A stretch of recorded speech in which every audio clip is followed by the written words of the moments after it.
Kenapa ada banyak orang mualaf dan bodoh-bodoh semua? Coba lihat kan, mana ada mualaf pintar? Kan bodoh semua. Saya mau tanya, kenapa Tuhan Yesus berdoa padahal Tuhan Yesus sendiri adalah Tuhan? Semua kata-kata itu jelas menunjukkan bahwa Yesus adalah Allah. Tapi ada hal-hal yang menunjukkan kemanusiaannya dia.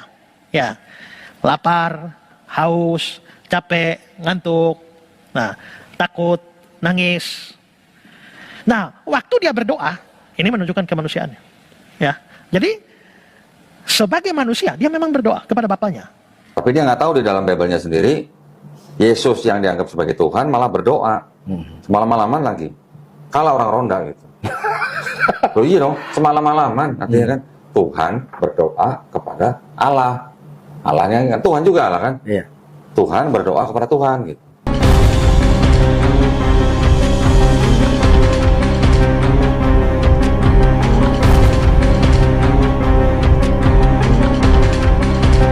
Assalamualaikum warahmatullahi wabarakatuh. Teman-teman, nubuat Yesus bahwa Kristen umat yang bodoh membuktikan apakah nubuat Yesus tergenapi. Kata-kata Yesus kepada umatnya ada di dalam Yeremia 4 nomor 22. Sungguh bodohlah umatku itu, mereka tidak mengenal aku, mereka adalah anak-anak bodoh dan tidak mempunyai pengertian. Mereka pintar untuk berbuat jahat, tetapi untuk berbuat baik mereka tidak tahu. Yeremia 5 nomor 21, dengarkanlah ini, hai bangsa yang TOLOL dan yang tidak mempunyai pikiran, yang mempunyai mata tetapi tidak melihat, yang mempunyai telinga tetapi tidak mendengar. Yeremia 5 nomor 4, lalu aku berpikir itu hanya orang-orang kecil, mereka adalah orang-orang bodoh sebab mereka tidak mengetahui jalan Tuhan, hukum Allah mereka. Yeremia 10 nomor 14, setiap manusia ternyata bodoh, tidak berpengetahuan, dan setiap pandai emas menjadi malu karena patung buatannya, sebab patung tuangannya itu adalah tipu, tidak ada nyawa di dalamnya. Nah, teman-teman, kita akan buktikan sebuah fitnahan dari pendeta Esra Soru yang menuduh semua para mualaf itu bodoh. Kita akan balikkan keadaan, kita akan buktikan siapakah sebenarnya yang bodoh. Mari kita simak videonya. Kenapa ada banyak orang mualaf dan bodoh-bodoh semua? Coba lihat kan, mana ada mualaf pintar? Kan bodoh semua. Saya mau tanya, kenapa Tuhan Yesus berdoa padahal Tuhan Yesus sendiri adalah Tuhan? Saya mau tanya, kenapa Tuhan Yesus berdoa padahal Tuhan Yesus sendiri adalah Tuhan? 2,000 years later. Sebelumnya dalam episode pertama saya sudah jelaskan bahwa Yesus itu adalah Tuhan. Yesus itu adalah Allah. Tapi dia mau menjelma jadi manusia. Nah, dia mau menjelma jadi manusia. Kalau dia Tuhan, dia Allah. Tuhan atau Allah itu tidak bisa stop. Jadi Tuhan, jadi Allah. Maka dia tetap Tuhan Allah sampai selama-lamanya. Tapi dia mau menjadi manusia. Lalu akhirnya dia menjelma jadi manusia. Lahir dari seorang anak manusia. Tapi waktu dia menjadi manusia, dia tidak kehilangan kealahannya. Berarti pada waktu dia menjadi manusia, dia tetap Allah. Tapi karena dia menjadi manusia, maka dia juga manusia. Karena itulah maka orang Kristen percaya Yesus itu adalah Tuhan atau Allah sekaligus adalah manusia.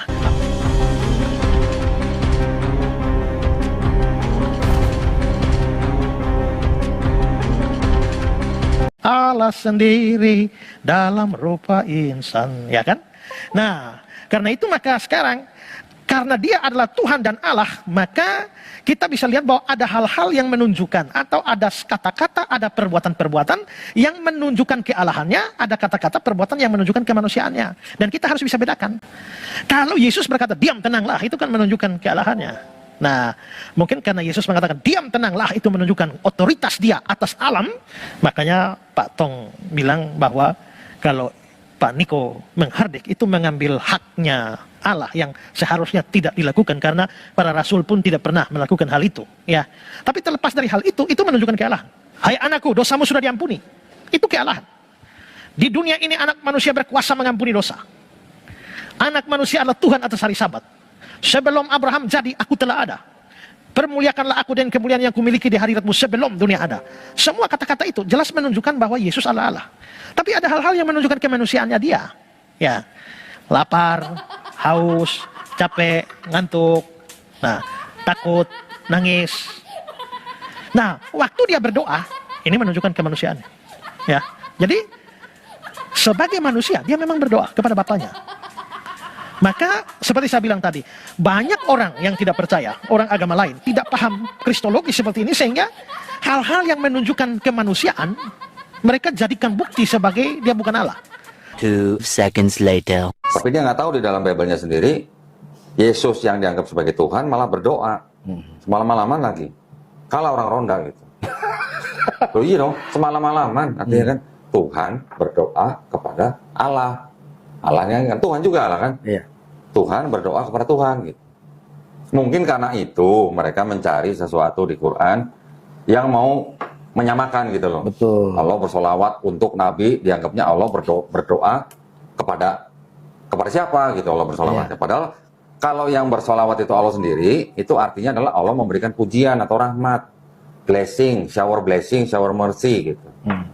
Nah makanya maksud saya itu dipelajarin dulu. Ayatnya di Alkitab Kristen, Yesus berdoa kepada Allah semalam-malaman. Bayangkan saudara-saudara, Yesus berdoa kepada Allah sepanjang malam. Ayat ini membuktikan bahwa Yesus bukanlah Tuhan, apalagi anak Tuhan. Dia hanyalah seorang nabi yang berdoa kepada Tuhannya, yaitu Allah, Tuhan yang sesungguhnya, Tuhannya manusia, Tuhannya para nabi-nabi. Perhatikan baik-baik ayat ini, yaitu di Lukas pasal 6 ayat ke-12. Yesus memanggil ke-12 Rasul. Pada waktu itu pergilah Yesus ke bukit untuk berdoa, dan semalam-malaman ia berdoa kepada Allah. Jadi jelas ya, berhentilah memanggil Yesus Tuhan, karena dia berdoa kepada Tuhan yang sesungguhnya, yaitu Allah. Pastikan sebelum kita meninggal, kita sudah menyembah Tuhan yang benar. Ini Alkitab sendiri ya yang bilang Yesus berdoa, bukan saya. Diberikan sorak-sorai buat Tuhan yang dasar luar biasa. Haleluya. Teman-teman, semua asumsi dan kumur-kumur dari pendeta Ezra Soru terbantahkan dengan ayat di dalam Bibelnya sendiri.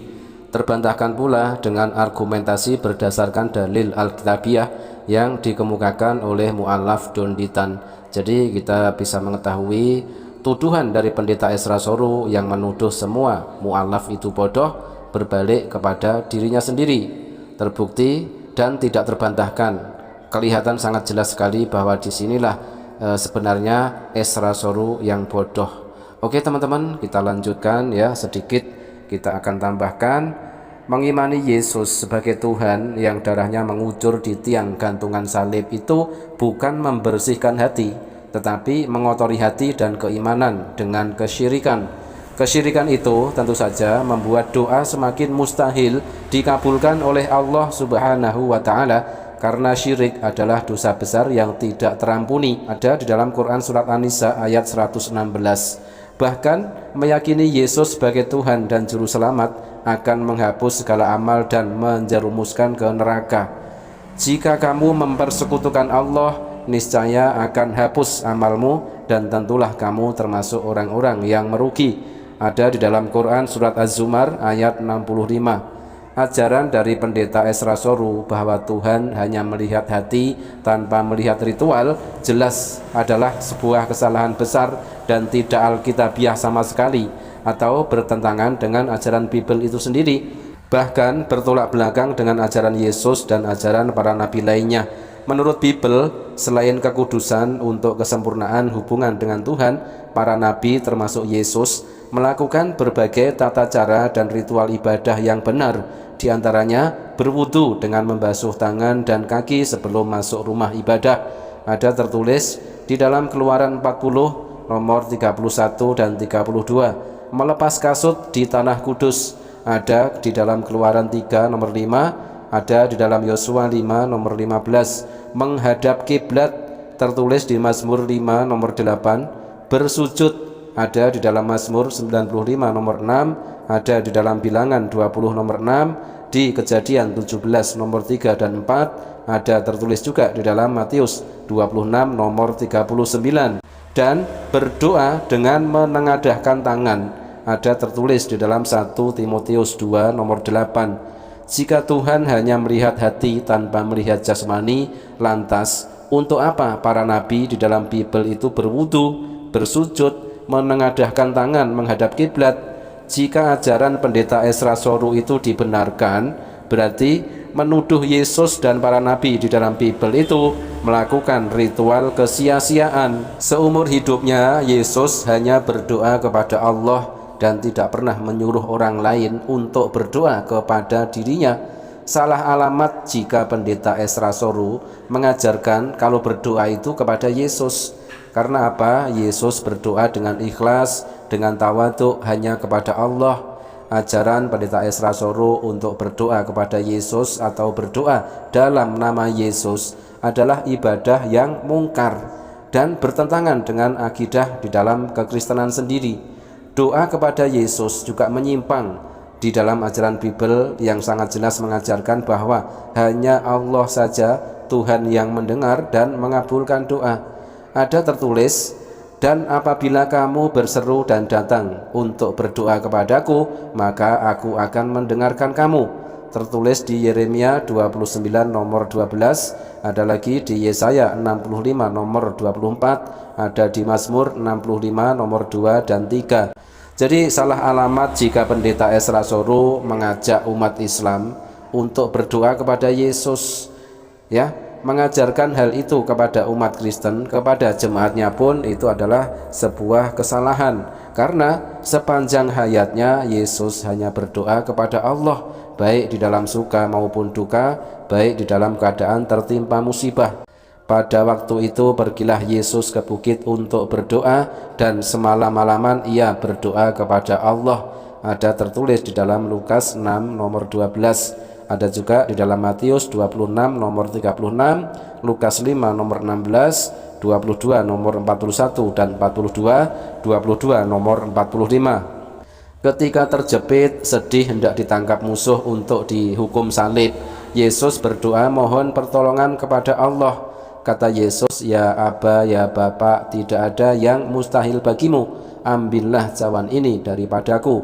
Tertulis di dalam Markus 14 nomor 36, di dalam Matius 26 nomor 39. Kepada para muridnya yang menginginkan kursus tata cara berdoa, Yesus juga mengajarkan berdoa kepada Allah di dalam ayat yang dikenal sebagai doa Bapa kami dan diabadikan di dalam Matius 6 nomor 9 sampai 13 dan ada di dalam Lukas 11 nomor 2 sampai 4. Jika seumur hidupnya Yesus hanya berdoa kepada Allah dan tidak pernah menyuruh orang untuk berdoa kepadanya, maka salah alamat jika pendeta Ezra Soru mengajarkan berdoa kepada Yesus.